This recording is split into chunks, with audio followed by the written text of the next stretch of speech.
Hi hello guys, அஸ்ஸலாமு அலைக்கும். இப்போ நான் எங்கே ரெடி ஆகிட்டு இருக்கேனாக்கா, எங்கள் ஊரில் பெண்களுக்கான தராபியா தொழுகைக்காக நான் ரெடி ஆகிக்கிட்டு இருக்கேன். இதுதான் என்னோடய அபாயா. இதை நான் போட்டுக்கிட்டு தான் இப்போ ரெடி ஆகிக்கிட்டு இருக்கேன். சேஃப்டி பின்லாம் எடுத்து போட்டுக்கிட்டு கரெக்டாக ரெடி ஆகிக்கிட்டே இருக்கேன். உங்கள் ஊர்லேயும் பெண்களுக்கு தராபியா தொழுகை இருக்கான்னு மறக்காமல் கமெண்ட்டில் சொல்லுங்கள்.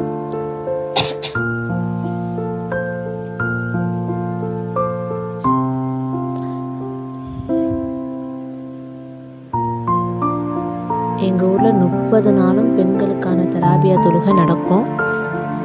எங்கள் ஊரில் எல்லா பெண்களும் நாங்கள் மதரசால தான் தொழுவோம். நானும் அம்மாவும் இப்போ தராபியா தொழுகைக்காக கிளம்பி நடந்து போய்கிட்டே இருக்கிறோம். இதுதான் எங்கள் ஊர் மதரசா. எங்கள் ஊரில் கடைசி 10 நாளைக்கு கியாமுல் லைல் தொழுகை பெண்களுக்கும் நடக்கும். இப்போ நான் ப்ரே பண்ண போகிறேன்.